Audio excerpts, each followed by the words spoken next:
Depuis bientôt 3 semaines, le Cameroun sur le plan international est sur le feu des projecteurs. D'abord du fait de l'absence qualifiée par certains compatriotes comme prolongée du chef de l'État, mais aussi du fait d'une série de déclarations du capitaine Donald Effudu Ewusi Kenneth, ancien chef du bureau des renseignements à l'état-major particulier du président de la République, révoqué par décret présidentiel du 25 juin 2026.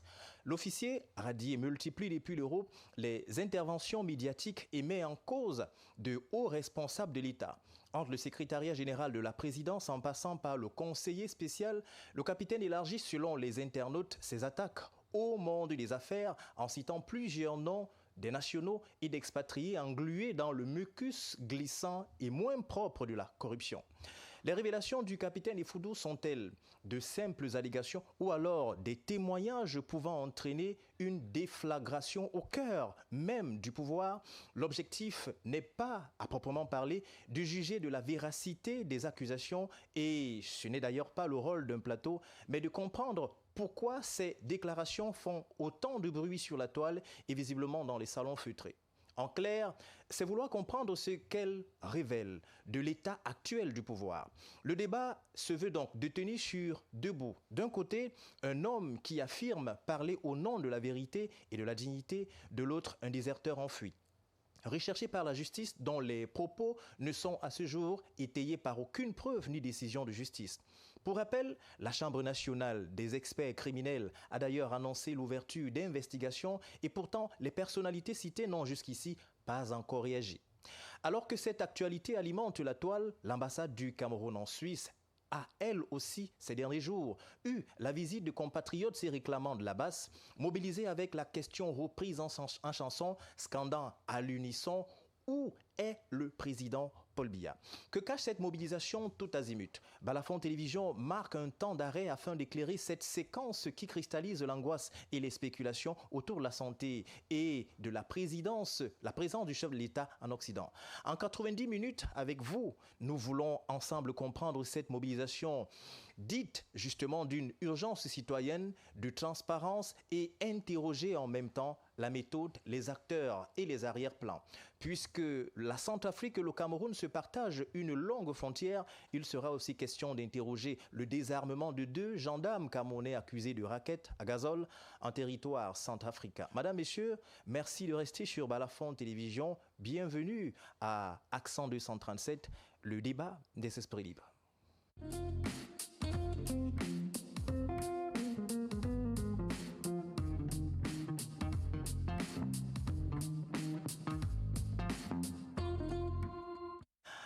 Il est sur ce plateau, ou du moins ça. Nous aurons également en visioconférence d'autres panélistes, mais d'entrée de jeu, nous tenons à rappeler que le docteur Fouchivé, d'ailleurs, qui a été annoncé sur ce plateau, pour des raisons indépendantes de sa volonté, ne sera d'ailleurs pas avec nous, mais on commence par ceux qui sont là avec nous. Simon-Pierre Mahène, vous êtes acteur de la société civile, vous êtes président d'ailleurs d'une association de la société civile, AGDULDC, je crois que je prononce bien. Bonsoir et bienvenue Simon-Pierre. Bonsoir Monsieur Xavier-Long. Bonsoir à vos millions de téléspectateurs qui nous suivent à l'instant. C'est un réel plaisir pour moi d'être présent ici ce soir, sur ce plateau, pour débattre, n'est-ce pas, sur ces sujets qui émaillent notre société et que nous pensons qu'en fait, nous serons, n'est-ce pas, à la hauteur de pouvoir édifier vos téléspectateurs qui nous suivent et qui nous regardent à l'instant. Je dirais aussi un bonsoir à ces millions de Camerounais et de Camerounaises qui nous suivent à l'instant. C'est un réel plaisir. Justement, il est certainement en ligne avec nous, Dieudonné Tédissé, qui est le président du PCPDC. Je crois qu'avec l'appui de la technique, nous l'aurons en visioconférence ou alors par appel. Dieudonné, si vous êtes en ligne, est-ce que vous nous recevez? Bonsoir. Alors, le temps d'ajuster tous les éléments et permettre que justement ils puissent être audibles ce soir.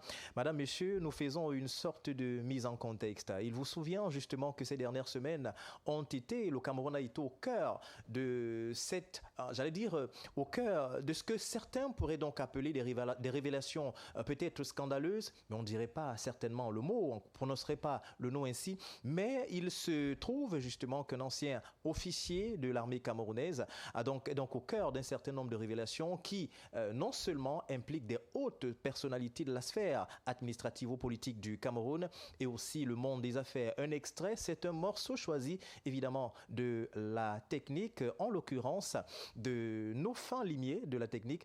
Prenez et écoutez cet extrait, on revient juste derrière pour le débat. Alors, qu'est-ce que vous êtes en train de nous dire? Que les frontières camerounaises sont aux mains de structures privées? Oui, il y a une structure mise en place contrôlée par un assistant technique d'origine étrangère. La société s'appelle Airport Security et vous avez aussi Transatlantique au niveau maritime. Oui, ça c'est le port de Kribi. Ça, c'est au port de Kribi, ça. Donc, c'est des structures mises en place comme ça pour contrôler les entrées. Et quand on veut prendre le pouvoir, M. Palmer, qu'est-ce qu'on fait? Quels sont les points névralgiques? Ce sont les entrées. Et vous pensez que c'est pourquoi? C'est pour les trafics. Pourtant, c'est pas son nom qui est évoqué dans cette histoire de trafic d'or. On l'a plutôt entendu parler. Mais mettez la main sur tous ces prénoms et en plus, en matière d'enquête, suivez l'argent. Suivez les traces de l'argent et vous saurez qui est derrière cet argent. Je vous ai dit que le Cameroun a été sous l'emprise de ces personnes pendant de nombreuses années. Et quel est le résultat aujourd'hui? Ils ont eu beaucoup de temps, suffisamment de temps. Quand je prends la moyenne seulement de ceux qui occupent des postes de responsabilité, c'est une moyenne d'à peu près 25 ans. Comme membre du gouvernement, 20 ans, disons 20 ans, pour être à peu près raisonnable, c'est une moyenne de 20 ans. Quel est leur apport en 20 ans pour le développement du Cameroun? Il n'y en a aucun.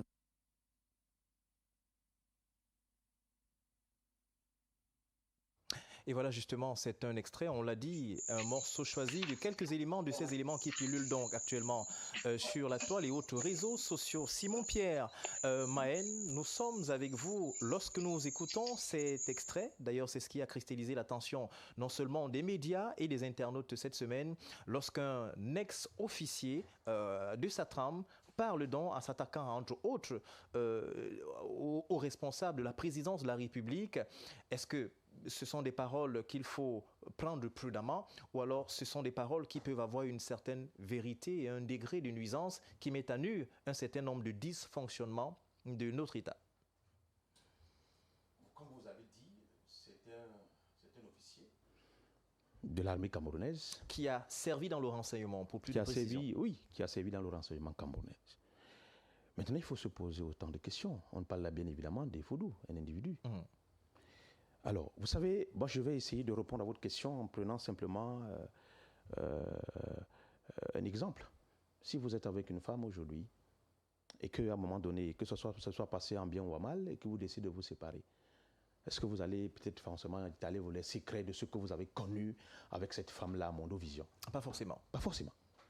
Alors, qu'est-ce que vous voulez dire par là?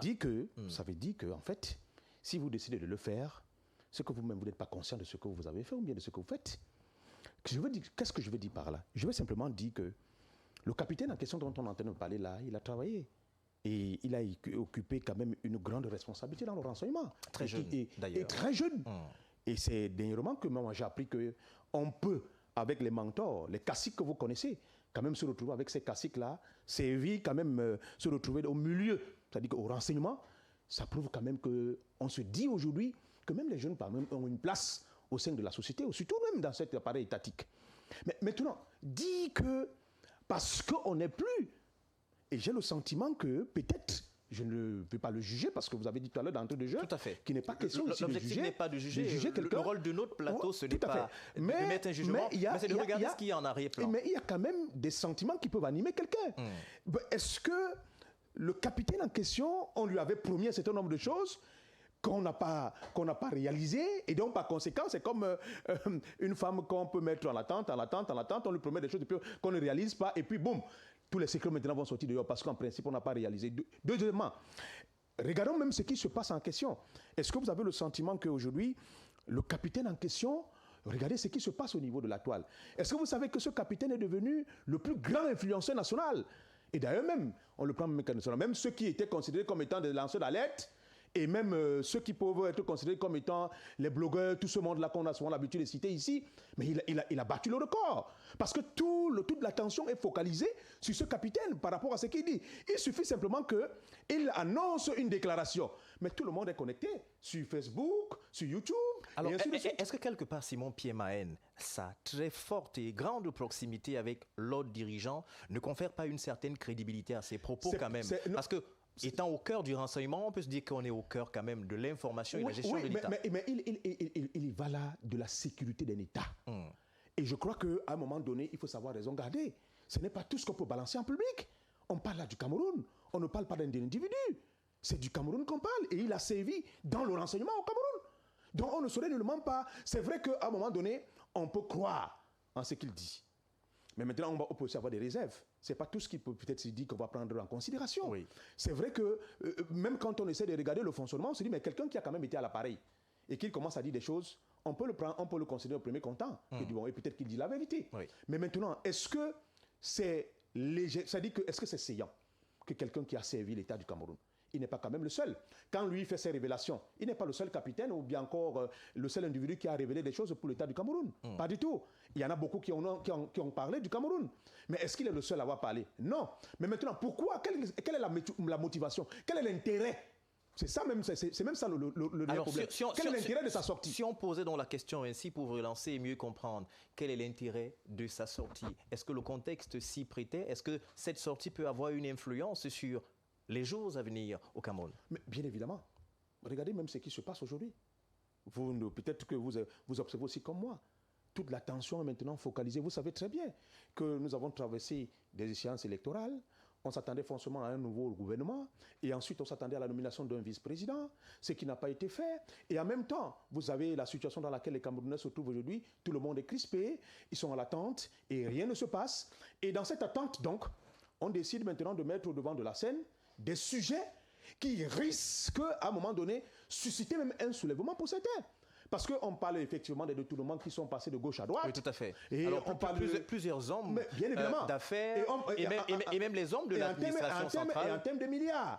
Parce que quand moi j'ai suivi ces interventions, mais ces détournements, c'est en termes de milliards, des centaines de millions de francs. Mais justement, si on s'arrêtait sur cet élément-là, sur ce petit détail, c'est-à-dire les détournements et la corruption qui désormais se chiffre en milliards, c'est-à-dire l'unité de mesure de la corruption au Cameroun, c'est par milliards. Est-ce que c'est aussi ça la banalisation du chiffre? Est-ce que c'est un tableau qui dépeint la réalité camerounaise, pourrait-on le dire ainsi? Mais c'est exactement ça. Parce que vous savez très bien, c'est pourquoi je dis que M. Ifoudou, le capitaine Ifoudou, bon, capitaine entre guillemets, parce qu'il n'est plus capitaine, puisqu'il a été révoqué. Maintenant, est-ce qu'on va penser que c'est la première fois qu'on dénonce un tas de choses? Il y a des gens qu'on a quand même qui ont détenu des milliards de francs. C'est pas quand il dit que telle personne a pris tel montant, on sait que c'est le système. Il n'y a rien de nouveau qu'il est tenté de nous annoncer. Mais maintenant, peut-être qu'il y a certains paramètres. Est-ce que le fait de dire qu'il n'y a rien de nouveau qu'il annonce, c'est une façon peut-être de passer ça sous silence, de prendre cette anormalité pour une normalité? Non, pas du tout. Mais moi ce qui m'intrigue dans tout ça, c'est que c'est autant la tension qu'on focalise sur un tel personnage. Nous avons, les Camerounais ont de vrais sujets. Ils ont des vrais débats. Moi, j'ai même le sentiment que c'est comme si c'est le système, c'est le pouvoir en place qui utilise, en fait, certains éléments du pouvoir qui utilisent le capitaine Ifoudou pour distraire simplement les Camerounais. Alors, lorsque vous parlez de distraction, on se souvient quand même que dans la plupart de ces déclarations, il dit parler au nom de l'honneur et de sa dignité qu'il voudrait voir restaurée, mais également il pose un certain nombre de questions de fond aussi sur la gestion du Cameroun, entre autres la crise anglophone, avec quelques acteurs, j'allais dire encore en vie, qui auraient à un moment donné une noyauté, j'allais dire le projet de paix, ainsi de suite, parce qu'il cite entre autres, et même l'Église catholique. Oui, mais maintenant, moi, la question qu'il faudrait aussi se poser, c'est qu'il était quand même dans les arcanes du pouvoir. Oui. Encore plus dans le renseignement. Pourquoi lui ne peut pas aussi dire ce que lui, il aurait fait? C'est un peu paradoxal. Ce n'est pas de se retrouver devant les écrans et commencer à invectiver X, à accuser X. Mais pendant ce temps, au moment où tout se passait, où étions-nous? Qu'est-ce que nous avons fait? Bon, maintenant, les gens vont dire, mais il a le droit de dénoncer, il a le droit de dire. Mais à un moment donné, je sais quand même que je ne maîtrise pas quand même le code militaire. Mais je sais quand même qu'à un moment donné, même si à partir du moment où vous avez un certain nombre de principes, de déontologie, même si vous n'êtes pas en fonction, vous avez quand même à un moment donné le minimum de droits de réserve sur certains sujets. Et quand il s'agit bien évidemment de la sécurité d'un État, vous avez quand même le droit de réserve sur un certain nombre de choses. Donc on ne saurait nullement pas dire aujourd'hui que, en fait, il y a telle chose qu'il faudrait s'en préoccuper. Oui. Moi, j'estime que c'est un maillon. Ça, il faut le dire clairement. C'est un maillon, peut-être qu'on utilise aujourd'hui. Qu'on utilise. Oui, qu'on utilise, parce que je ne peux pas croire à ce dernier. Je ne saurais nullement pas croire, même prêter attention à ce qu'il dit. Parce que parfois, vous savez, on est dans une période très sensible. Et il suffit simplement, vous connaissez que le système en place connaît déjà la sensibilité des Camerounais. Regardez ce qui se passe. Les lanceurs d'alerte ont pris maintenant, il est devenu le chouchou de beaucoup d'influenceurs. Le capitaine Foudou, il est devenu le chouchou. Qui le connaissait même d'ailleurs? Personne ne le connaissait. Il est sorti de nulle part. Il était capitaine 7CV, il était dans le renseignement du président de la République, mais après ça, on ne le connaissait plus. Mais il s'est fait connaître à travers ses révélations, à travers ses déclarations. Mais ça veut dire qu'il n'est peut-être pas quelqu'un quelque part. Moi, je pense que je ne saurais nullement pas accorder du crédit ou de la crédibilité à un individu qui a travaillé quelque part, parce que peut-être que certaines choses n'ont pas bien marché. Il décide maintenant de jeter à la vindicte populaire l'État du Cameroun, qui en réalité, aujourd'hui, avec la période sensible à laquelle nous sommes, il faut quand même prêter attention, il faut quand même veiller, il faut prêter attention, il faut être prudent par rapport à des déclarations, parce qu'on peut déclarer quelque chose et ça suscite l'émotion des Camerounais et ça risque même, il faut le dire comme ça, ça risque d'amener les Camerounais à se retrouver dans la rue, à faire n'importe quoi, parce que simplement, peut-être c'est parce qu'on a prêté attention à ce que des pseudo-alertes sont en train de dire ou de raconter. Moi, je ne considère pas, je ne prends pas ces déclarations au premier comptant, si ce n'est que le fait qu'on va le dire aujourd'hui, peut-être c'est un maillon, ou c'est un élément, c'est un pion, que certains qui se trouvent au niveau du régime utilisent aujourd'hui pour distraire les Camerounais de ne plus se concentrer à l'essentiel. Parce que c'est ça le véritable problème. On se concentre, on attend un certain nombre de choses qui aujourd'hui on n'a pas encore vu un effet palpable. Et aujourd'hui on nous sort donc un capitaine qui vient nous dire des choses. Et comme on connaît la sensibilité des Camerounais de s'y intéresser, on s'y intéresse. La preuve, nous sommes en train de parler de lui aujourd'hui. Moi, je ne m'attendais pas à ce qu'un jour, on se retrouve en train de parler d'un capitaine qui plus est, que je n'ai jamais connu. Et donc, peut-être même que ses œuvres, je n'ai jamais vu la probabilité de ses œuvres. Merci. Je crois que nous allons du côté de la technique pour nous rassurer, bien évidemment, qu'il est en ligne avec nous, Dieudonné Tédissé. Mais également, nous tenons à rappeler que sur ce plateau, d'une minute à l'autre, nous rejoindra certainement le journaliste d'investigation Michel Michaud-Moussala, qui d'ailleurs s'excuse pour ces quelques petites minutes de retard liées à ce trafic dans la ville de Douala qui n'est pas du tout évident. Et d'ailleurs, le docteur Yambé Ntimba également qui certainement sera des nôtres. Nous allons du côté de la technique. Est-ce qu'il est avec nous? Est-ce qu'il nous reçoit 5 sur 5? Dieudonné Tédissé, bonsoir. Bonsoir Xavier Raoul. Bonsoir Simon Pierre-Maël. Bonsoir à votre équipe technique qui se démerde pour que ce programme ait lieu de façon efficace. Bonsoir à vos auditeurs et téléspectateurs qui nous écoutent. Alors, Dieudonné Tédissé, vous êtes président d'un parti politique. Peut-être qu'on va aborder la question sous un pan purement politique. Dieudonné Tédissé, plusieurs déclarations à date du capitaine Foudou. Est-ce qu'on peut se dire qu'il s'agit là de simples allégations ou alors des propos, des témoignages qui peuvent entraîner une sorte de déflagration au sommet de l'État? Xavier, il y a un proverbe bacham qui dit que quand le feu traverse le marécage, le village est en danger. Et en l'état, le feu a traversé le marécage. Voyez-vous, les déclarations du capitaine Foudou ne peuvent pas être considérées comme étant du people. Pour votre information, le chef du bureau de renseignement à l'état-major particulier du président de la République communique avec tous les commandants de brigade du pays en ligne directe, sans passer par le CED ou bien par le MINDEF. Il communique avec les chefs BRT, chef de bureau de renseignement et transmission des états-majors légion. Donc, il a la primeur de l'information. À cet effet, ce qui se passe là ne vient que conforter l'idée suivant laquelle on est dans la gadoue. On a amené le Cameroun dans un système de gombocratie démocratique. Alors, c'est quoi la gombocratie démocratique camerounaise? Oui. La gombocratie camerounaise, qui se veut démocratique, a érigé le système de corruption de prébendes en mode de gouvernement.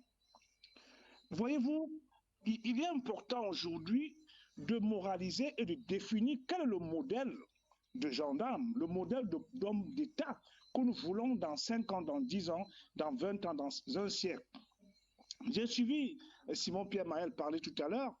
Je voudrais lui faire observer, non sans pertinence, que on ne peut pas prendre les paroles du capitaine Foudou pour de la légèreté.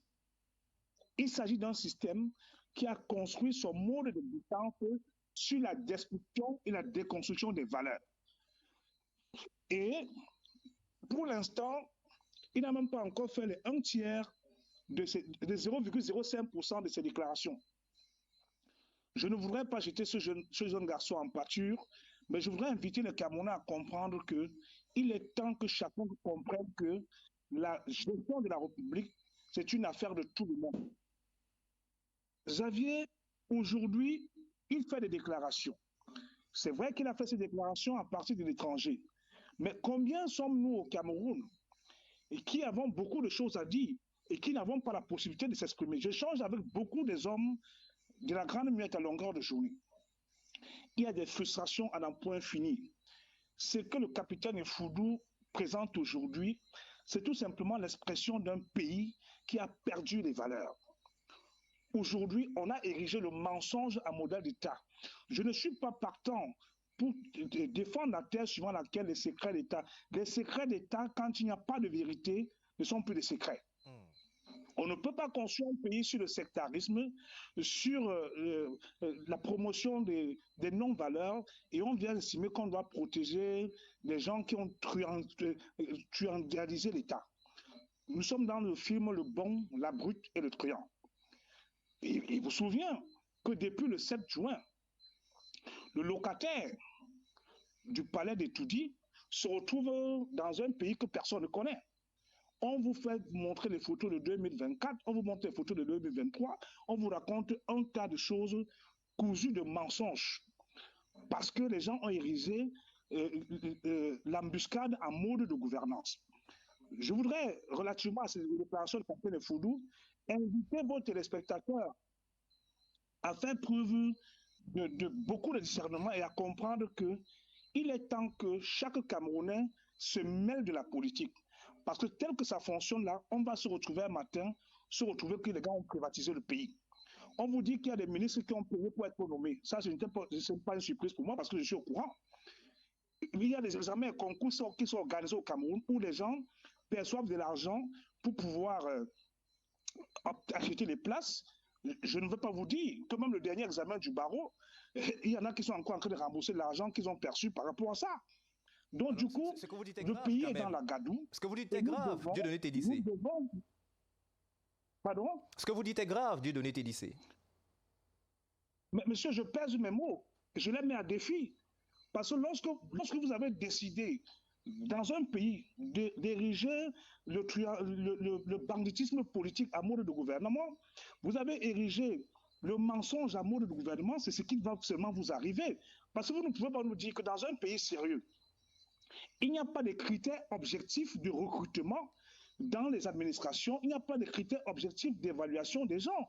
On vous évalue en fonction de votre appartenance dans des sectes, on vous évalue en fonction de votre appartenance dans des réseaux, on vous évalue en fonction de le nombre de billets de banque que vous avez donné, on publie les résultats d'examen par ordre alphabétique lorsqu'on demande de publier par ordre de mérite. Et ça ne peut donner que cela parce que sinon, comment expliquez-vous que quelqu'un qui a été chef du bureau de renseignement de l'état-major particulier du président se retrouve à verser des informations de part et d'autre. Et s'il vous plaît, pour votre information, lorsqu'il s'exprime depuis l'Hexagone comme il le fait, notez qu'avant qu'il ne passe sur la chaîne de Morgan Palmer, il aurait déjà eu des relations assez profondes avec les services spéciaux étrangers comme le MI5, le MI6, la DGSI, la CIA et tous les autres services. Bref, le feu a traversé le marécage, Xavier, le feu a traversé le marécage, le pays est en danger, nous devons nous réveiller tous. Parce que vous ne pouvez pas aujourd'hui nous dire que les gens sont en prison pour l'élection présidentielle 2025, les gens ont perdu leur vie, d'autres sont en exil, et subitement, Vous avez le locataire d'étudier qui a Beaux-Arts, comme les enfants disent au quartier. Pendant qu'il Beaux-Arts en Suisse ou dans un autre pays que personne ne sait, les gars jouent les gozomos au Cameroun. Vous savez, les enfants disent souvent que vous jouez les gozomos, donc les tontons m'écoutent.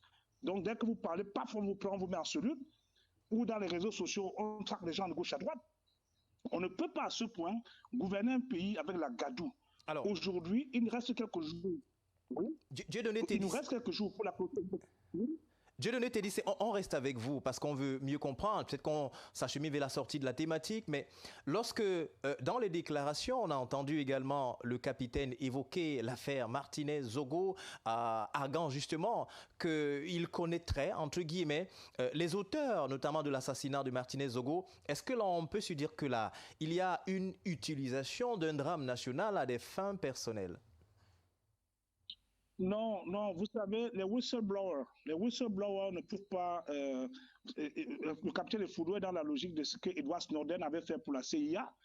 Et donc, du coup, il n'utilise pas le drame national à des faits personnels. Vous savez, je vis avec des gendarmes à longueur de journée et j'ai grandi avec eux. Le gendarme a un honneur qui n'est pas corruptible. Je voudrais tout simplement, relativement à ce sujet que vous avez évoqué, faire observer à mon jeune frère Ifoudou qu'il a manqué à son devoir professionnel. Okay. Parce qu'il est du devoir de tout homme de rang, de tout officier, de tout officier général, d'interpeller tout collaborateur du chef de l'État qui savent son autorité. Malheureusement, il a manqué à ce devoir et c'est ce qui peut être mis à son compte comme regret. Parce que vous ne pouvez pas vivre les injustices, vivre les mensonges, vivre le sabotage des institutions présidentielles. Vous fermez les yeux parce que vous avez peur d'arrêter les concernés. Parce que la peur des gendarmes, c'est le début de la vérité, c'est le début de la sagesse. Il aurait dû arrêter ce qu'il met en cause aujourd'hui. Voilà ce que je pourrais dire à cet effet. Dieudonné Thédissé, vous restez en ligne d'ailleurs avec nous parce que cette production, elle se fera bien entendu avec vous. Et d'ailleurs, la question peut également être posée aux journalistes au regard de ces faits d'armes et ces investigations journalistiques. C'est une question qui cristallise toutes les attentions. Alors, Michel Michaud-Moussala, vous avez, comme journaliste, regardez aussi avec la majorité des Camerounais ce qui est en train de se passer sur la toile en ce moment. Les uns ont parlé notamment des déclarations ou alors des déclarations du capitaine Ifoudou. Qu'est-ce que ces déclarations peuvent avoir comme incidence sur le pays? Est-ce que cela peut entraîner ou encore met à nu un certain nombre de dysfonctionnements de l'État et quelques complots? D'ailleurs, on dit-il, beaucoup des collaborateurs du chef de l'État amènent le chef de l'État à prendre des mauvaises décisions et forcément qui impactent sur le peuple. Permettez-moi, Raoul, de vous dire d'abord bonsoir. Bonsoir. Et présenter mes excuses. Bonsoir à mes co-discutants de ce soir et présenter mes excuses à vos millions de téléspectateurs. Et je pense que c'est dû au fait que les routes de notre pays, nous n'en manquons encore les routes. Encore les routes. Vous imaginez, la sortie de la Dibamba est catastrophique. Et il est inadmissible que vous passiez 3 heures du temps pour un tronçon de moins d'1 kilomètre. J'avoue que je me demande si on est vraiment gouverné parce que c'est des notions élémentaires de vie pour que les gens comprennent que les sorties est et ouest devraient être des choses. Vous ne pouvez pas faire un voyage de 250 km et à moins de 2 km de votre domicile, vous en passiez 4 heures du temps, 3 heures en train d'attendre. J'avoue que nos autorités, je me demande s'ils ont encore la notion de la gouvernance. Est-ce que là, à partir de ce moment, vous donnez du crédit aux propos du capitaine Ifoudou qui estime que les choses ne marchent pas bien telles qu'elles devraient? Je vais le dire par expérience. Vous savez, les Camerounais, certains Camerounais, pour ne pas dire les Camerounais dans son ensemble, certains Camerounais ont l'art de vouloir saupoudrer souvent le langage vrai. Et ça, c'est très dangereux. Nous avions des capacités intellectuelles qui nous permettent, à la lecture ou à l'écoute de quelque chose, que nous sachions prendre ce qui est bon et laisser ce qui est mauvais. Mais je pense que Foudou n'est qu'une entité négligeable de ce qui pourrait se dire de ce pays. Parce qu'il y a des gens, que ce soit dans la grande muette, qui ont des choses à dire. Pour ne pas crédibiliser à 100% les propos de capitaine Foudou, je suis journaliste et il y a plus de 40 ans de métier. Certains problèmes qu'il évoque nous ont été présentés dans nos rédactions il y a pratiquement 25 ans. Et rien n'a changé Je n'ai du pas- regard de journaliste. Est-ce que je- c'est une déception quelque part? Il n'y a aucune déception de Foudou. Et Foudou dit La ce vôtre par exemple, La en mienne, tant que citoyenne, pas forcément Oui. comme journaliste. Disons qu'à l'époque, avec les méthodes d'intimidation, il nous est arrivé de ne pas publier un certain nombre de choses. Mais à entendre Foudou parler, on ne peut pas remettre en cause systématiquement ce que dit M. Foudou. Il peut se tromper sur quelques virgules, mais bien des choses qu'il déclare sont à prendre au sérieux. Je suis journaliste. Qu'est-ce qui peut expliquer que dans un pays, M. Xavier Raoul, vous me parlez de moi dans un canard ou sur une chaîne de télévision, je demande un droit de réponse. La loi a prévu tout ça. Tout à fait. Je viens sur votre plateau vous donner ma part de vérité. Si je suis indexé dans le cadre d'une affaire ou Oui. vous parlez de moi dans votre émission. C'est le b.a.-ba. Qu'est-ce qui peut faire qu'on utilise des kingdoms qui sont supposés répondre à Effoudou sur des déclarations d'Effoudou? Effoudou lui-même dit qu'il est prêt à répondre pour celui qui veut l'attaquer en justice, il est prêt à répondre en justice. C'est déjà assez suffisant pour que si dans nos propos, dans nos accusations, que nous puissions dire que nous sommes capables de répondre. Vous savez, je sais quand quelqu'un écrit ou bien quand quelqu'un parle, parce que j'ai été un acteur des poursuites, des délits de presse. Et les délits de presse, c'est le parler et c'est les écrits. Quand vous vous sentez indexé, vous apportez des éléments contraires. Intellectuellement même, vous n'avez pas besoin de poursuivre le journaliste en justice. Si vous saviez que ce que le journaliste a dit, il s'est trompé ou il a raconté des histoires. Vous restaurez Vous restaurez votre dignité à travers un droit de réponse. en apportant la vérité. En apportant la vérité. Ce n'est pas le fait de courir derrière la justice. Ce pays a tellement camouflé des choses. Il y a des choses qui se sont faites aux yeux de certaines personnes qui n'attendent que l'heure exacte pour se déployer. Moi, je ne saurais faire un procès à M. Foudou. Il choisit son temps et son calendrier de Alors, parce déclaration. que justement, c'est à ce niveau que la question naît aussi. Simon-Pierre Mahène, David le journaliste, d'intellectuel et même d'homme rationnel, on se dit, mais si il a senti autant de dysfonctionnement, autant d'irrégularités, pourquoi n'avoir pas parlé trop tôt? Parce que sur la toile aujourd'hui, ce qu'on remarque, vous avez parlé des kidams, beaucoup de personnes semblent ne pas donner du crédit à ce qu'il dit, parce qu'on estime que si les choses fonctionnaient mal, il a été quelque part aussi un pion. Comment comprendre cela? Comment analyser cela? Xavier, c'est très simple. J'aurais souhaité qu'on recense tous les kingdoms qui prennent la défense des uns et des autres. Que lorsque il serait venu le moment qu'un certain nombre de vérités sortent aux yeux et que ça ne vienne plus de Foudou, qu'on ne se mette pas à se rappeler que Effoudou avait dit ceci en Alors, tel temps. si on reste avec Effoudou, beaucoup de hautes personnalités de la République ont été citées dans des affaires qui ne sont pas toujours des affaires catholiques, entre autres la corruption et l'argent qui aurait circulé pour la nomination à des postes ministériels, de l'argent justement pris indûment, ou encore certaines choses qui devraient être faites n'ont pas été faites. Il a cité entre autres le cas de la Sonara, le cas du Transatlantique, le cas des frontières camerounaises qui sont entre guillemets laissées à l'étranger. Est-ce qu'on peut se dire qu'en l'état actuel, chacune des déclarations de capitaine Effoudou peut créer comme une sorte de grand pied dans la fourmilière et mettre tout le monde dans un état de peur et même de stupeur?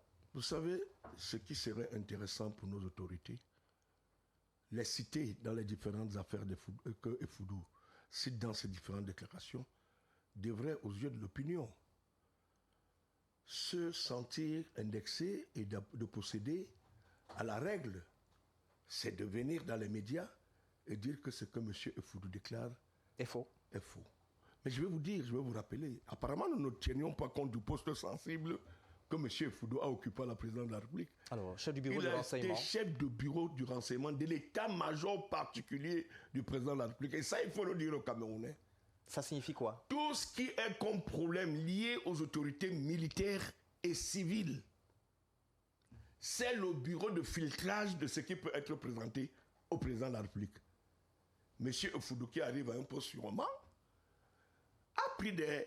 Moi j'ai vu, j'ai écouté monsieur Effoudou. Je me dis que monsieur Effoudou a eu le temps de collecter des documents dont il détient avec lui. D'ailleurs, dans une des vidéos, on l'a vu sortir son carnet de notes, où il lisait... En dehors du carnet de notes, le confrère a poussé à montrer les documents qu'il détenait. Et je ne crois pas, pour un journaliste réfléchi, et pour quelqu'un que je connais de futé, qu'il puisse accorder autant de plateaux à un individu. Alors, qu'est-ce que cela va changer? C'est la question qui va revenir à tout le monde. C'est une chose que de faire des déclarations. Simon Pierre Mahen disait sur le plateau, il n'y a rien qui n'ait jamais été dit concernant le Cameroun. Et maintenant que cela arrive, qu'est-ce qui va changer? Est-ce que cela peut avoir un impact? Le contexte n'est plus le même. Tous les Camerounais s'accordent à dire que nous sommes à une fin de règne. Il faut qu'on dise le mot, qu'ils doivent dans le contexte pareil. Le contexte est aujourd'hui à ceux qui ont gouverné, à se justifier de leur gouvernance. C'est de ça qu'il s'est agi.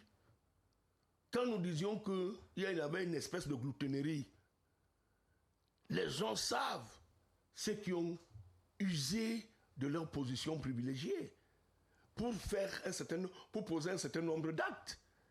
Je vous le dis, retenez cette date de votre émission. Ils se diront, ce qui est évident, il va se dire des choses. Il y a des choses qui sont gardées dans des placards et qui pourront sortir le moment venu. Il faut donner qu'une entité de ceux dont les uns et les autres pourront dire sur nos autorités. Et il y a vous pouvez imaginer qu'il y a eu des coups. Il y a eu des coups où des ministres gardaient pratiquement des centaines de millions dans les maisons. Le garçon de maison est en prison, mais lui, il est en service. Comment comprendre qu'un ministre gardait 550 millions dans une maison? Qu'est-ce qu'il en fait? Il est une banque. Toutes ces petites choses. Et bien d'autres que les uns les autres ne disent pas. Ça, j'ai vu des journaux titrés qu'on a pris chez tel ministre 400 millions, chez d'autres un autre 500 millions. Est-ce que ce n'est pas des choses qu'on a connues dans ce pays?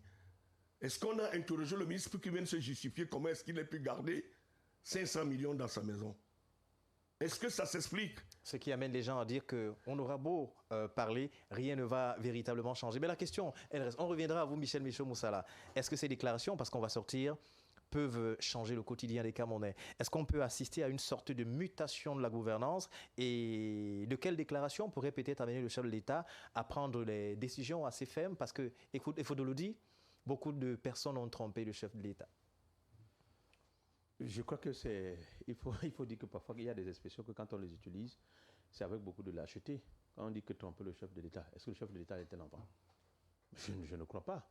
C'est vrai qu'à un moment donné, le chef de l'État peut se focaliser sur un certain nombre d'éléments, de renseignements, et prendre une certaine décision, mais quand même, ce n'est pas un enfant. C'est comme on va dire peut-être que la mauvaise gouvernance que nous avons aujourd'hui, c'est du ressort, effectivement, des individus, dans la mesure où c'est le chef de l'État que le peuple reconnaît comme étant celui qui assume les décisions, les conséquences, en bien ou en mal, de l'État du Cameroun. Donc, moi, je pense qu'à un moment donné, les sorties du capitaine Effudu, pour moi, à mon sens, je ne vois pas ce que cela apporte dans le quotidien. D'ailleurs, je vous ai dit ça tout à l'heure, dans le quotidien des Camerounais, puisque les réels problèmes existent toujours. Ce n'est pas aujourd'hui, c'est vrai, on est dans une période très sensible, il faut le dire. Mais en quoi est-ce que ces déclarations... Parce que justement, parlant de période, on se dit aujourd'hui que nous sommes à une année pratiquement préélectorale et qu'une telle sortie, est-ce que cela illustre des luttes au sommet, notamment de l'État, pour peut-être l'après-président Paul Biya? Est-ce que c'est une lutte de clans qui crée le phénomène Effudu? Oui, quand vous essayez aussi de regarder les analyses du capitaine Effudu, vous avez franchement le sentiment de comprendre que peut-être il est en train d'évincer un clan. Parce que là, il s'attaque à un clan. Vous avez vu qu'il cite des personnalités dans ce clan-là. Il n'en parle pas d'autres. Et vous savez que précédemment, on a eu quand même des sorties ici, sur des lanceurs d'alerte, qui ont attaqué notre clan. Ça, vous le savez aussi clairement. Il y a des lanceurs d'alerte qui ont attaqué notre clan. On a l'impression que c'est la bataille des clans. C'est-à-dire que chaque personne joue sa carte. Et c'est ce qui est en train de se passer aujourd'hui. Et malheureusement... Et aujourd'hui, je suis d'accord pour celui qui avait dit que là, on assiste à ce qu'on appelle la nuit des longs couteaux. Oui. Vous voyez un peu le grand soir, pour le grand soir, effectivement, c'est ça. Et c'est ce que nous sommes en train de constater aujourd'hui. Donc, c'est réel et c'est visible. Parce qu'on se pose bien la question, à quel camp? Maintenant, il faut aussi s'interroger, parce qu'on est en train de parler de ce capitaine. Mais il était quand même au Cameroun. Vous vous êtes posé la question, comment il a fait pour sortir du Cameroun, du territoire camerounais? Qui plus est un officier de l'armée. Comment il a fait pour sortir du Cameroun? C'est là toute la question qu'il faut se poser. Est-ce qu'il aurait ça été veut dire aidé? Ça veut dire qu'il y a un clan avec lequel il s'est servi pour sortir du Cameroun. Merci Simon-Pierre Mahène. Simon-Pierre, moi je voudrais tout simplement dire que vous voyez la cartographie des clans. Je me refuse. Il s'agit de l'honneur des autorités, de certaines autorités citées par M. Foudou. Il s'agit d'une des autorités. D'aucuns sont en fonction, d'autres n'y sont plus. Simon-Pierre, moi je ne dirais pas comme vous. Je dirais tout simplement que si je suis interpellé dans un dossier, même si nous sommes 20, je viens défendre mon honneur à moi. Laissons le problème des clans. C'est un peu saupoudré. Le vrai clan, c'est celui de Bia. C'est Bia qui formait les clans, qui a formé son clan. Son clan, c'est ceux qui servent son administration, à certains égards. Quand on commence par dire qu'il y a une guerre de clans, il faut pouvoir spécifier. J'ai dit sur tout un autre plateau que c'est la démonstration de voir des ministres qui ne se disent pas bonjour au sein d'un même gouvernement, qui n'assistent pas au conseil des ministres, hein, parce que les positions des uns et des autres ne leur intéressent pas. Vous trouverez quelqu'un qui estime qu'il peut faire un mandat d'arrêt contre un ministre de la Justice, garde de Sceaux dans une république, pourtant appartenant tous dans un même gouvernement. Ça sort. Et je voulais vous rafraîchir. Vous posez la question de savoir comment il faut est sorti. Comment l'ancien ministre des Mines, de l'Eau et de l'Énergie était parti? Voilà une belle question. Alors, en ligne, Dieudonné Tédissé, est-ce que vous êtes avec nous? Est-ce que Dieudonné Tédissé est encore avec nous en ligne?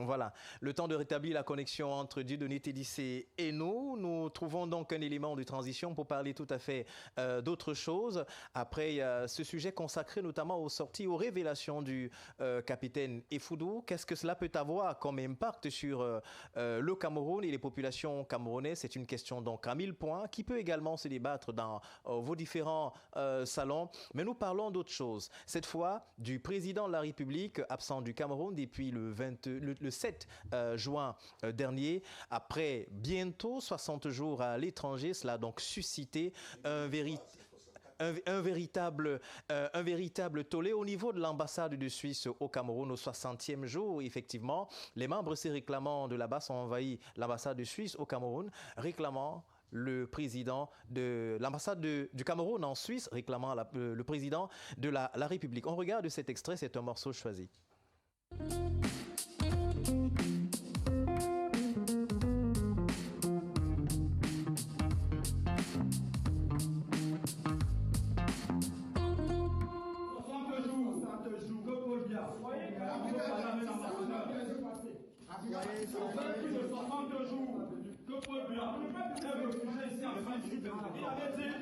Il avait dit lors d'un discours.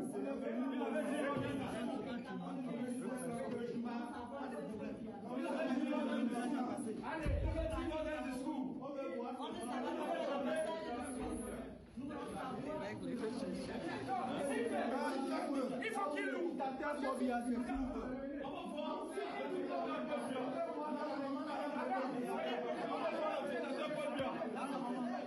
Paul Biya. Belgique. La voix des sans-voix. Les gars, s'il vous plaît. On est ici, ça fait 62 jours. Nous sommes venus ici, ça fait 62 jours. Le Cameroun n'est pas gouverné. Ça fait plus de 62 jours que le Cameroun n'est pas gouverné. Plus de 62 jours qu'on dit, nous sommes à l'ambassade de Suisse. savoir où est Paul Biya. On veut voir l'excitation Paul Biya. Nous sommes venus rencontrer l'ambassadeur. Nous ne sommes pas des casseurs. Il a parlé, on ne va pas brutaliser. On ne vient pas là pour brutaliser. Mais nous sommes venus demander où est passé Paul Biya. Oh, Voilà, vous avez suivi. Nous sommes venus demander où est Paul Biya. Michel Michon-Mossala, un citoyen a-t-il le droit de savoir où est le président de la République ou alors cela relève totalement de la vie privée du président et du secret d'État? À partir du moment où vous avez sollicité le suffrage universel d'un État, vous ne vous appartenez plus. Vous appartenez à la République. Je ne vois pas, peut-être la démarche peut paraître bancale. À son temps, quand le chef de l'État se rendait à Genève dans ses courts séjours privés, que ce soit en France, partout dans le monde, les gars sortaient et faisaient du bruit. Nous l'avions condamné parce qu'il a droit à une vie. Il peut se donner même des congés légitimes. Mais le béaba d'un Camerounais, je cherchais à savoir là où est son président de la République. Selon certaines sources, c'est quand même historique parce que jusqu'à date, en 43 ans de règne, on n'a pratiquement jamais vu le président faire autant de temps, c'est-à-dire 2 mois à l'extérieur. Ça interpelle tout citoyen de bon sens qu'il en convienne de recenser la somme des problèmes qui donnent l'impression que cette République est pilotée avec un bouton automatique. Parce qu'on nous donne l'impression que le pays fonctionne. Mais nous rencontrions des opérateurs économiques de haut vol. Nous allions auprès des missions diplomatiques qui ont, eux, leur regard du Cameroun. Parce que quand la machine économique ne fonctionne pas, quand certains actes donnent l'impression qu'ils sont tenus, vous nous parlez, on nous parle souvent, quand vous voulez dire que le président de la République est à 100, on vous tient un langage d'une dérogation où il aurait donné la signature à un collaborateur. Mais ce n'est pas la même chose. Les gens qui répondent de leur acte, c'est à un certain niveau. C'est tout à fait légitime. Pour les citoyens de que demander nous où est le président. Nous autres, qu'on demande là où est notre président de la République depuis 60 jours.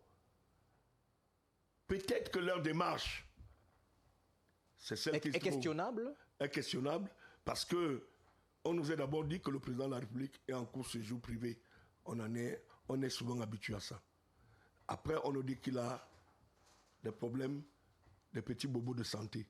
Parce que vous voyez, il y a 3 sorties des membres du gouvernement qui se sont opérés à l'espace de 2 semaines. Il y a le ministre du Travail qui nous a étalé le code du travail, qui a dit que 80 jours même, c'est peu pour un président de la République, il peut se les donner. Il y a le ministre de la Communication qui nous a dit même que le président de la République est en route, il va rejoindre le Cameroun. Après, ça n'est suivi le communiqué du directeur du cabinet civil, qui, lui, est supposé vivre quotidiennement le chef de l'État là où il est. Donc, quand il y a du contradictoire dans la communication, et je l'ai dit sur d'autres sur un autre plateau en disant que la communication est très mauvaise, celle qui se fait autour du président de la République. Mais les Camerounais cette mauvaise communication, si vous le dites, si on prend vos termes, est-ce qu'elle est à même de cacher quelque chose que le grand public est en droit de savoir? Il y a d'autres qui prédisent des choses. Il y a des gens qui savent lire dans des mouchoirs noirs. Moi, la seule chose qui fasse que je dise que c'est les faits, ces faits sont têtus. Maintenant, nous pouvions rentrer dans les commentaires. Les faits, c'est que M. Biya n'est pas dans son pays depuis 60 jours. 64 maintenant, pratiquement. 64 jours. Voilà les faits. Qui peut dire non? Maintenant, si nous voulions lire effectivement, donner d'autres commentaires, nous parlions de supputation sur son absence. La réalité, notre chef de l'État n'est pas là. Il est où? Moi, je me souviens encore comme journaliste que lors de la visite de M. Macron au Cameroun, un journaliste a posé la question à M. Biya de savoir comment est-ce qu'il organise sa succession. On a parlé du Dauphinat. Et je me souviens très bien les paroles du président de la République. Il a dit que dans un pays démocratique, le Dauphinat n'est pas quelque chose d'important. Ce qui est important, c'est que le jour où il ne serait pas là, c'est le peuple qui va décider. On organisera une élection et le président de la République serait élu. Et vous voyez le bon boulanger, parce que du bon boulanger qu'il est, il nous a endormis avec cette histoire de vice-président de la République. Je vais vous donner un vice-président de la République. Constitutionnellement, ça ne figure pas dans la constitution du Cameroun.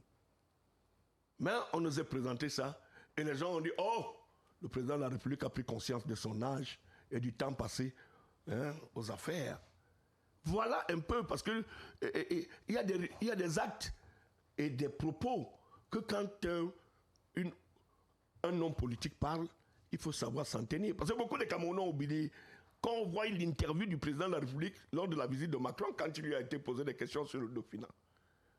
Bon, maintenant, il quitte.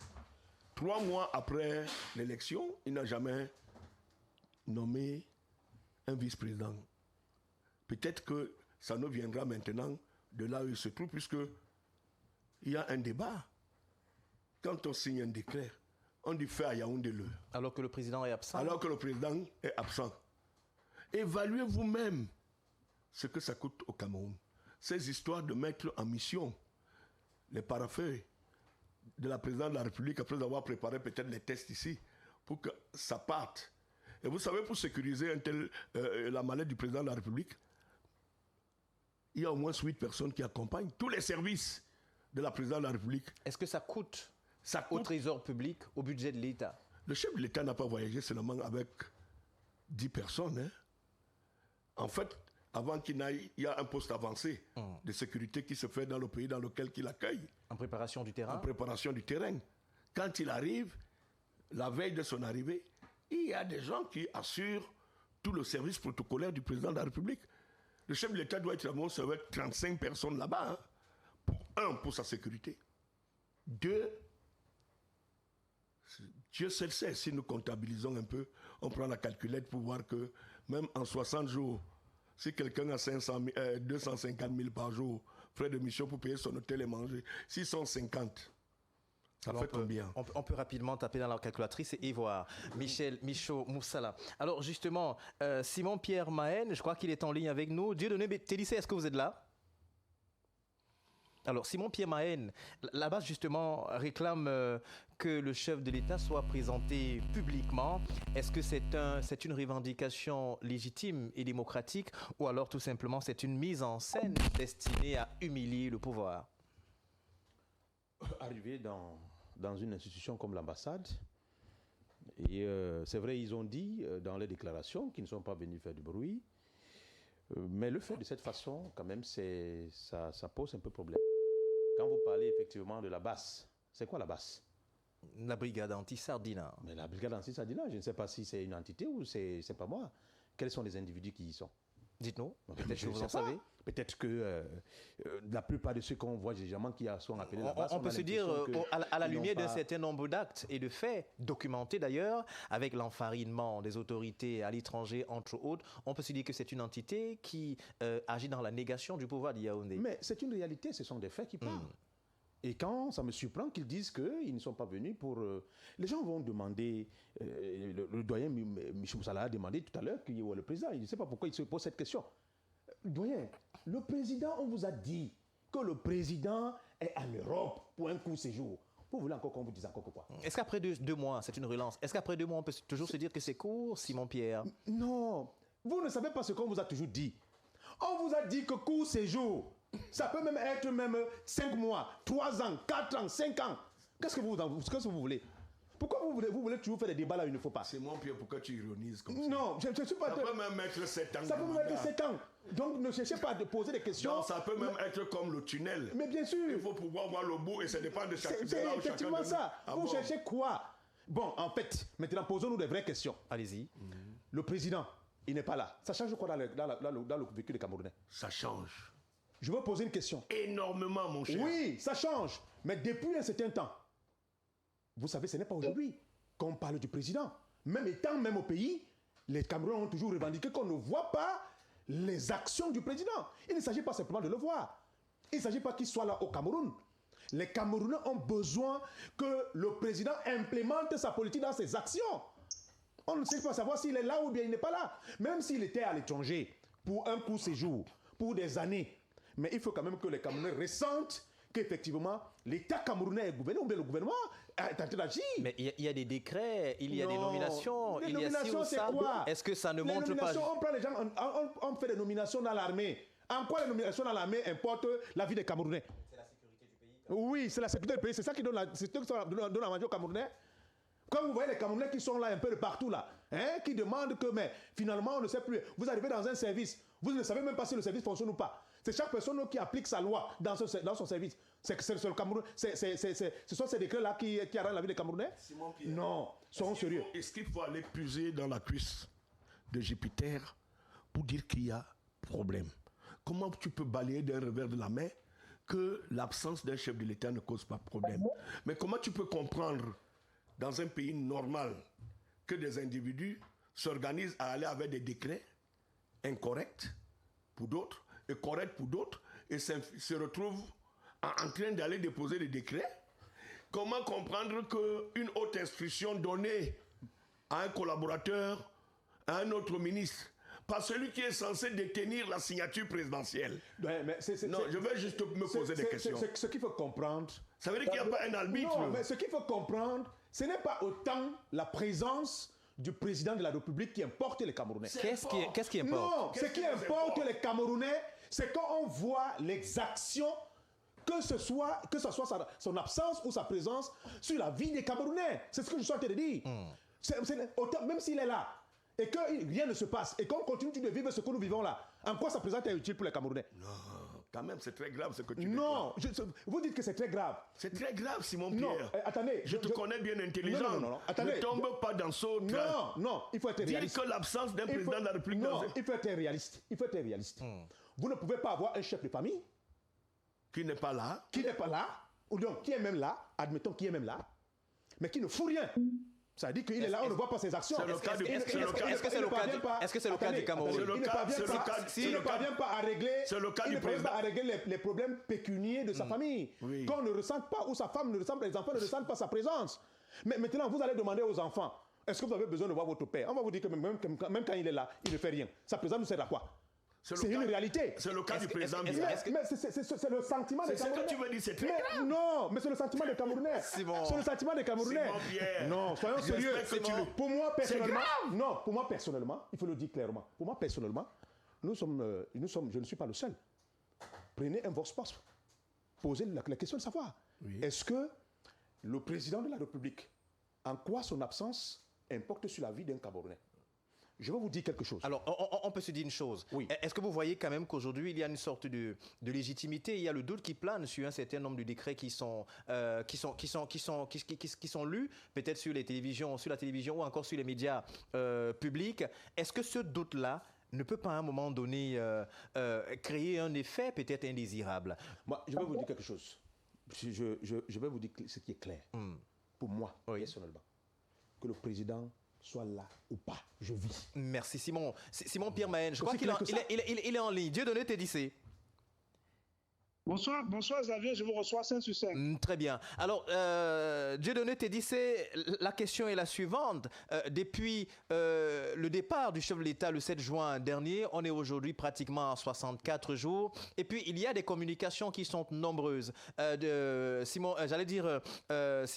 Michel Michaud-Moussala parlait un tout petit peu d'une communication parfois incohérente de plusieurs membres du gouvernement. Et cela amplifie une certaine rumeur.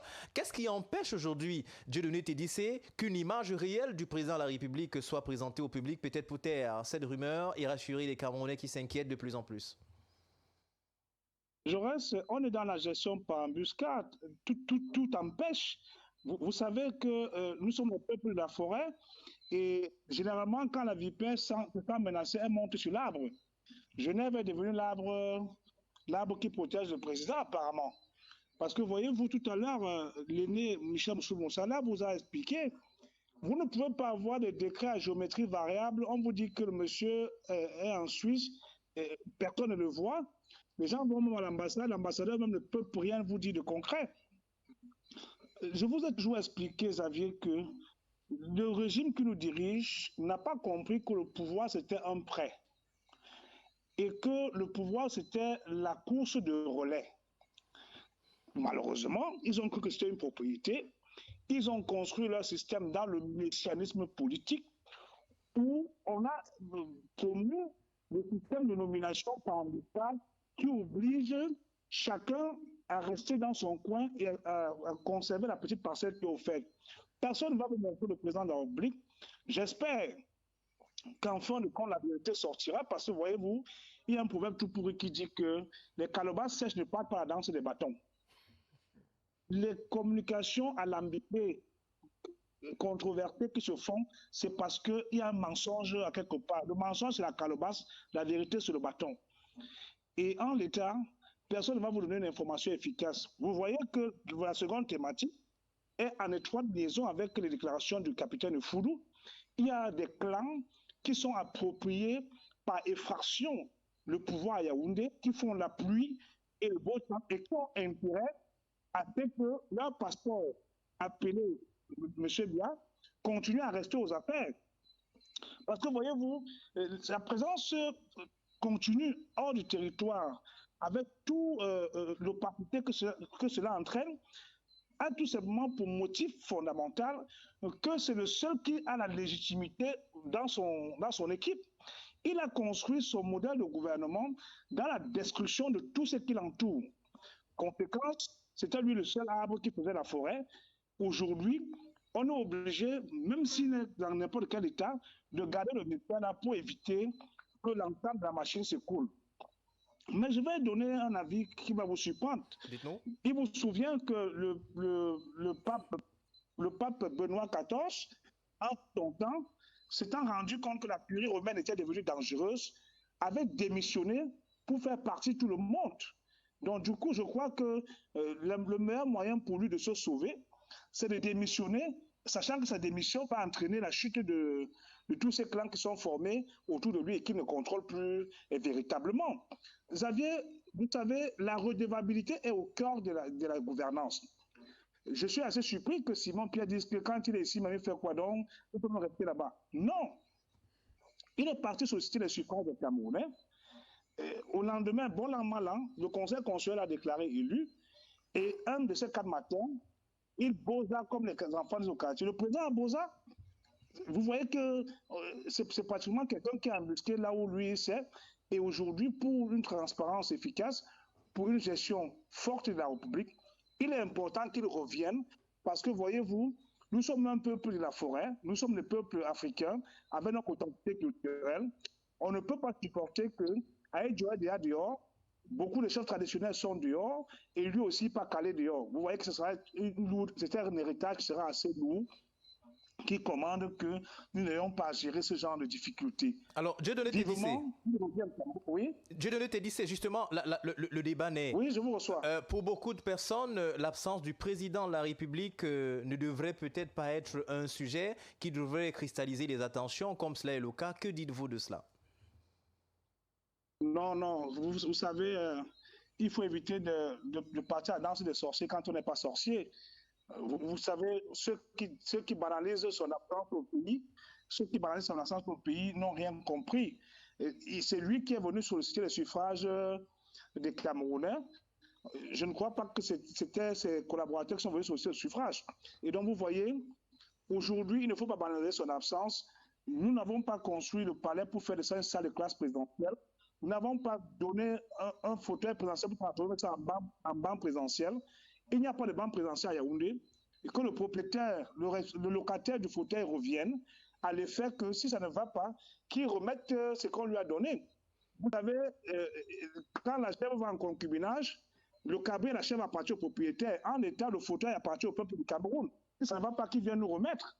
Voilà ce que je peux dire à cet effet. Merci. On sort avec vous et justement on sortira de ce sujet. Vous avez vu cet élément qui nous a été proposé par la technique, notamment cette mobilisation au niveau de l'ambassade. Selon vous, que cache cette mobilisation? quand on sait justement que la base, qui a de tout temps effectué une sorte de négation de la gouvernance de Paul Biya, lorsqu'elle demande à voir le président de la République, est-ce qu'il faut prendre ça pour agent comptant ou alors il faut y voir une sorte de volonté d'humiliation de l'autre dirigeant? Non, en fait, les compatriotes de la diaspora ont le droit, comme ceux du Cameroun, de savoir où se trouve leur président. Vous voyez qu'ils sont allés pacifiquement à l'ambassade poser la question. Le minimum aurait, moi j'ai proposé d'ailleurs, dans une chaîne de télévision concurrente, que le ministre de la Communication et le cabinet civil embarquent Balafon et toutes les autres chaînes du Cameroun pour aller à Genève faire une conférence de presse avec le président dans l'état où il est. Vous savez, au fur et à mesure qu'on maintient le mystère autour de cette affaire, ça risque de sentir. Vous savez que lorsque le feu dure beaucoup, la marmite dure beaucoup au feu, l'eau se sèche et la marmite finit par se casser. Donc du coup, il est important d'éviter que la marmite se casse. Voilà ce que je peux dire à cet effet. Merci. Dieudonné Tédissé, le président du parti PDC, qui nous renvoie au village quand même, de temps en temps avec les proverbes. Alors, dernier tour de parole en 30 secondes pour sortir Michel Michaud-Moussala de la thématique. Bon, écoutez, moi, je suis préférentiel. Alors, ma préférence, c'est qu'il y ait, au jour d'aujourd'hui, des gens capables de dire aux Camerounais où est passé leur président de la République. Autant d'autres qui ont des démarches, comme tels nos amis de la BAS, leur démarche, je ne sais pas si c'est la BAS ou c'est des citoyens camerounais résidant en Europe qui sont allés à l'ambassade poser leurs préoccupations.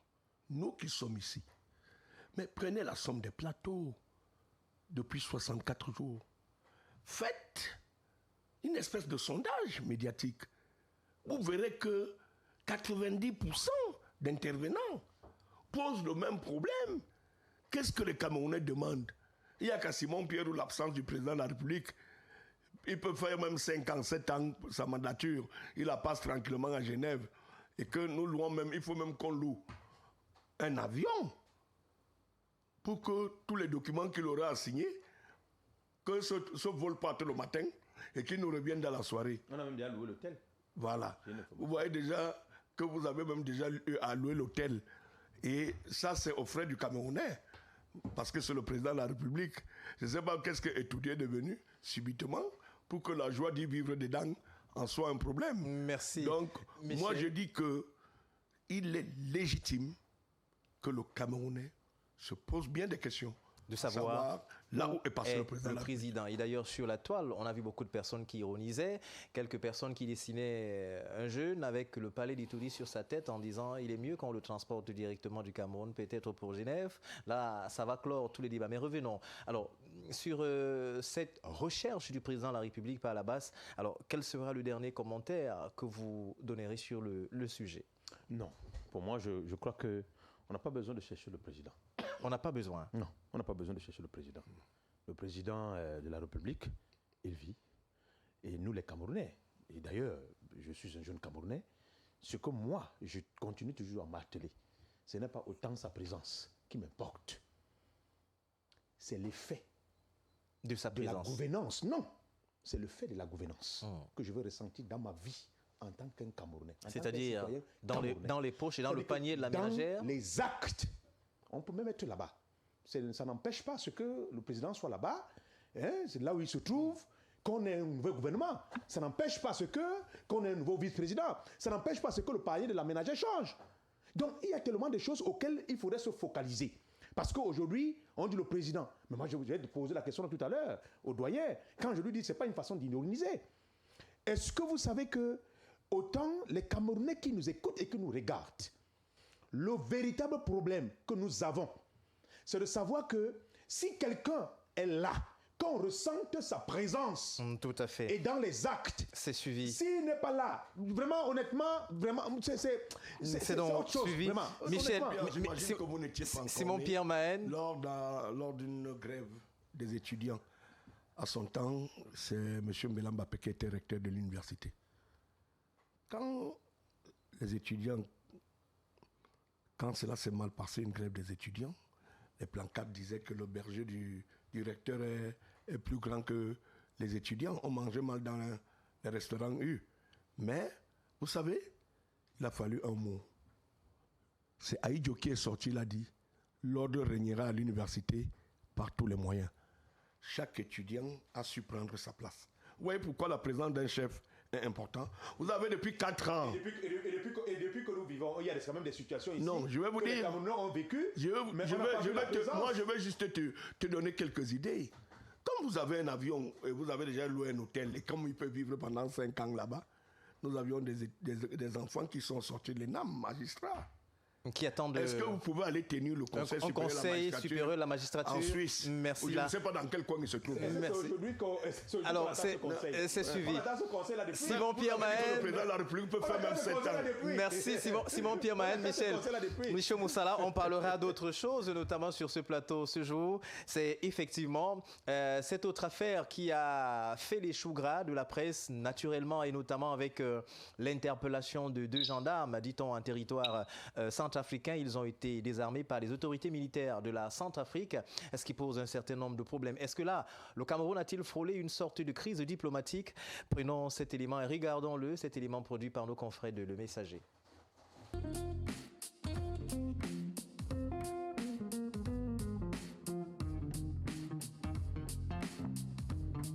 C'est un incident qui aurait pu mettre le feu aux poudres. Le lundi 3 août 2026, dans la localité de Gazol, près de Garoua-Boulaye, 2 soldats camerounais menant une opération de contrôle sont interceptés et désarmés par les forces armées centrafricaines. Pour Bangui, pas de doute, les militaires auraient franchi la ligne de démarcation et opéré en territoire centrafricain. Une incursion sur fond de différents territoriales plus anciens dans la préfecture de la Nana Mambéré, où le tracé exact de la frontière demeure une source préoccupante de friction. Mais très vite, l'option diplomatique prend le dessus sur l'escalade militaire. Dès ce mardi, une réunion de crise réunit les autorités administratives et sécuritaires des 2 pays au commissariat de Béloko. Autour de la table, un mot d'ordre, la désescalade. Les responsables rappellent l'impératif du respect de la souveraineté de chaque État ainsi que les règles de circulation transfrontalière. Résultat, un retour au calme immédiat. Les armes saisies la veille ont été intégralement restituées à la gendarmerie camerounaise dans un climat apaisé. Cet incident vient une nouvelle fois rappeler la fragilité des zones frontalières héritées de l'histoire, mais démontre aussi l'efficacité des mécanismes de concertation locale. Pour solder définitivement ce contentieux, les 2 nations comptent désormais sur les travaux de la commission mixte transfrontalière chargée de matérialiser cette frontière. Là, vous étiez le dernier à prendre la parole. La question à la suite de ce reportage qui naît, c'est que faisaient 2 gendarmes à 6 km à l'intérieur du territoire centrafricain? Est-ce que c'est un contrôle de routine ou alors justement un fait difficile à expliquer? Beaucoup de personnes ont rapidement mis ça sur le compte du racket. Les gendarmes camerounais qui seraient entrés pour racketter les populations. Bien, écoute, Xavier, je pense que dans un contexte comme celui-là, il y a lieu de se poser plusieurs questions. Vous savez, les incohérences, pour ne pas dire le fait que l'armée centrafricaine, il y a quelques années, n'était pas du tout organisée. Moi, j'ai accueilli chez moi ici des militaires centrafricains qui erraient, qui ne savaient même pas là où dormir. Je crois que je leur ai accordé mon hospitalité. On a dit, bon, je leur ai donné une maison de mes parents. Là, ils ont vécu un temps avant de regagner, quand la paix est revenue chez eux. Ils ont réintégré leur pays. C'est l'inorganisation du système sécuritaire centrafricain pouvait permettre à son temps que peut-être nos gendarmes soient habitués à traverser la ligne rouge, la ligne de démarcation des États, et aller peut-être interpeller des gens de l'autre côté ou aller voir. Mais maintenant qu'il y a une espèce d'organisation des forces de défense centrafricaines, il faut savoir si je ne saurais juger ces militaires camerounais qui se sont retrouvés 6 km après la ligne de démarcation, après la ligne frontalière, ils sont allés racketter. Parce qu'ils peuvent aussi être pris par la notion du résultat. Il peut y avoir un malfaiteur qui aurait posé un acte et qui a traversé et qui sont à sa poursuite pour le récupérer. Mais en réalité, si c'était comme dans des pays organisés comme aux États-Unis où je connais, où j'ai été, vous savez que quand vous traversez un État, même si c'est n'importe quel crime que vous avez posé, alors, ceux qui sont vos suivants s'arrêtent, ils ne peuvent pas traverser. Ils donnent l'information dans l'État dans lequel vous veniez d'entrer. C'est un peu comme ça. Mais dans nos frontières, vous voyez que même pour lutter contre Boko Haram, il a fallu des accords militaires entre l'État du Cameroun et l'État du Nigeria pour que nos militaires, souvent ayant la bonne posture, ayant la bonne information, de localiser les terroristes, c'est eux. Il a fallu que l'État du Cameroun arrive à avoir des accords militaires avec l'État du Nigeria. Tout à fait. Enfin, que quand nos militaires rentrent dans le territoire nigérien, à la poursuite des terroristes, il n'y a aucun problème. La réciprocité se fait quand c'est les militaires nigériens. Mais il faut aller voir le type d'accord militaire sur le plan. C'est peut-être ça maintenant qui va s'opérer. Et nos gendarmes devaient s'abstenir, sachant qu'on n'a pas ce type d'accord de poursuite d'un individu hors de la ligne de démarcation. Merci. Vous parlez justement de ces accords qui ont lié le Cameroun et le Nigeria et même le Tchad dans le cadre de la lutte contre Boko Haram. On se souvient d'ailleurs, en 2014, tombait un grand officier, le lieutenant-colonel Kouéné Beltus, dans le cadre de cette mission. Alors on revient rapidement, Simon-Pierre Mahen. On a vu sur la toile qu'il y a eu un gros tollé. Peut-être les populations centrafricaines en ont fait un peu trop. Quelquefois, il y a même eu les moqueries des gendarmes camerounais. Est-ce que l'autre question, c'est est-ce qu'on a oublié quand même que le Cameroun appuie sur le plan sécurité la Centrafrique? Est-ce que même s'il y a eu une traversée, cela pouvait être donné un si grand éclat, comme si on a oublié tout ce que le Cameroun a apporté en termes de soutien pour la stabilisation de la Centrafrique? En matière de sécurité, il faut le préciser, on ne saurait nullement pas dire qu'un État peut être, qu'on peut dire, entre guillemets, un peu puissant que les autres. Chaque personne à son niveau, avec les éléments à sa possession, est capable à un moment donné de faire force avec un autre État. Et d'ailleurs, vous savez aussi que le Cameroun ne saurait nullement pas, il a soulevé tout à l'heure certains accords. Le Cameroun, sur le plan sécuritaire, a des accords avec d'autres pays. Donc ce qui montre qu'en fait, ce qu'il faudrait relever ici, c'est que l'armée camerounaise, il faut quand même aussi reconnaître ça, que l'armée camerounaise demeure et reste, ses forces de rester aussi professionnelles. Et il faut le reconnaître. Et puis, même ceux de nos compatriotes qui sont généralement dans des frontières, ce n'est pas une tâche aussi facile. Parce qu'à un moment donné, c'est quelque chose qu'il faut vraiment saluer. Parce qu'en même temps, si on regarde ce qui se passe aujourd'hui, si l'État du Cameroun, c'est-à-dire que si nous sommes en sécurité, c'est parce qu'il y a des gens, il y a nos compatriotes qui sont là pour défendre les frontières. Et donc, par conséquent, on imagine un peu tout ce qui va avec. Et se retrouver donc dans une situation, comme le doyen venait de le dire, on voit effectivement, ça ne devrait même pas en même temps. Parce que si effectivement, si il est avéré que les deux gendarmes dont on fait allusion aujourd'hui, qu'on mette seulement ça sur le prisme d'un raquetage, on ne saurait nullement pas forcément dire que effectivement ça va dans un tel contexte. Ce qu'il faut relever ici, c'est que sur un certain nombre de plans, on ne peut pas admettre qu'aujourd'hui, où on a vu que des Camerounais sont sortis de leur territoire, de leur territoire pour aller effectivement commettre des actions dans un autre État. C'est un peu absurde. Et vous savez que sur le plan sécuritaire, il y a des choses qui peuvent forcément occasionner comment je vais dire ça? Un incident diplomatique. Un incident diplomatique. Je crois que sur ce plan, les Camerounais, ou alors ceux qui font partie de l'armée, nos forces de défense et de sécurité, restent tout du moins républicains et professionnels dans un tel cadre. Et qui ne sauraient nullement pas commettre des actions sur le prisme de ce qui risquait de créer un incident diplomatique comme ce que nous sommes en train de voir. Simon-Pierre Mahen. Alors, il est en ligne. Dieudonné Tédissé, la question est celle-ci. Est-ce qu'à la suite de ce qu'on a vu sur la toile, il y a peut-être eu une amplification, oui ou non? Mais est-ce que l'on a frôlé une sorte d'incident diplomatique, selon vous? On ne pouvait pas frôler un incident diplomatique.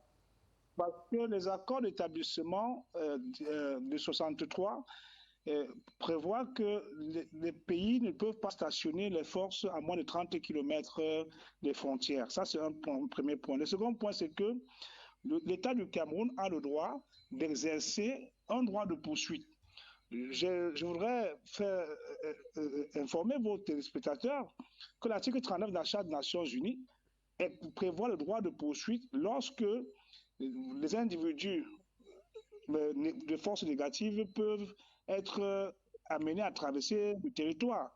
Donc, c'est un incident léger. Il faudra que ceux qui sont sur la toile ne tournent pas nos forces de défense et de sécurité en dérision. Alors, et l'incident est réglé. Dieudonné Tédissé, oui. Il y a eu comme une sorte d'omerta au sujet de cette affaire. Est-ce que c'est une affaire qui devrait en principe demander à ce qu'il y ait une communication gouvernementale à cet effet? Non, il devrait y avoir une communication gouvernementale. Vous comprenez donc qu'on est dans une situation où les gens ont l'habitude de fonctionner avec le silence qui ne fonctionne plus. Vous avez vu que les soldats centrafricains ne sont pas seulement limités à les interpeller, mais ils ont même fait des vidéos pour faire le tour de la toile. Tout à fait. Ce qui est inacceptable, et je voudrais saisir l'opportunité de cette émission pour dire au gouvernement centrafricain de respecter les Camerounais. Parce que nous ne pouvons pas faire mourir nos enfants pour les protéger, ravitailler leur pays à ce niveau, et ils viennent tourner nos soldats en dérision. Ça doit s'arrêter. Et je puis vous assurer que j'ai été à Garamboulaye lorsqu'il y a eu le putsch qui avait renversé le général Bozizé. Nous avons pris beaucoup de dispositions pour que nous puissions quand même sécuriser ce pays qui, ma foi, a perdu le contrôle sur une bonne partie de son territoire. Du côté de Bokaranga, entre Baïboum et Ngoré, on fait beaucoup d'efforts pour contenir les forces négatives qui dérangent le gouvernement de Bambi. Et il faudrait que les photos que j'ai vues dans les réseaux sociaux, que cela ne se fasse plus jamais et que le gouvernement camerounais apprenne à nous faire respecter à l'étranger. Parce que franchement, ça fait un peu trop avec nos voisins centrafricains. Quand ce ne sont pas les Gabonais, ce sont les Guinéens. Quand ce ne sont pas les Guinéens, et ce sont les Centrafricains. Finalement, voilà le géant qui est devenu la risée de tout le monde au village. Ce n'est pas normal. Dieudonné Tédissé avec vous et vos propos. Nous mettons un terme à cette émission. Nous vous disons merci de votre intervention, Dieudonné Tédissé. C'est moi qui vous remercie. Et chaque fois, vous savez, je profite pour remercier votre PDG qui fait un travail d'éducation assez important. Et d'ailleurs, je vais profiter de cette communication pour dire à vos téléspectateurs qu'il y a une émission qu'il appelle la motivation matinale, qu'il fait tous les matins à partir de 10h15 sur Radio Balafon. Merci. Voilà. Merci Dieudonné Tédissé, Michel Michaud-Moussala, que j'appelle affectueusement le père. Merci d'être venu, Michel. Bon, c'est un plaisir.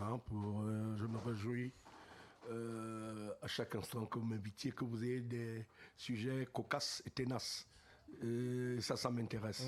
Justement, on connaît, lorsque vous êtes là, c'est-à-dire que l'impertinence journalistique et votre pertinence qui jumelées font justement de chacun de vos passages un régal. Simon Pierre Mahen, monsieur le président de AGDUL2C, merci d'être venu. Merci. La société civile était représentée. Merci, monsieur Xavier. Nustété, n'est-ce pas? Nustété, votre invitation, je ne serai pas ici. Merci beaucoup à vous également d'avoir pris de votre temps. Le sosie de Fameux Dongo. Merci d'être resté à l'écoute de ce programme et merci de l'avoir regardé. Très certainement avec les bonnes grâces du bon Dieu, nous nous retrouverons dimanche prochain dans le cadre d'une autre production de Accent 237. Madame, messieurs, comme on a l'habitude de le dire, les micros vont s'arrêter, les lumières vont s'éteindre, les caméras aussi, mais le débat, lui, il continue à la maison. À dimanche.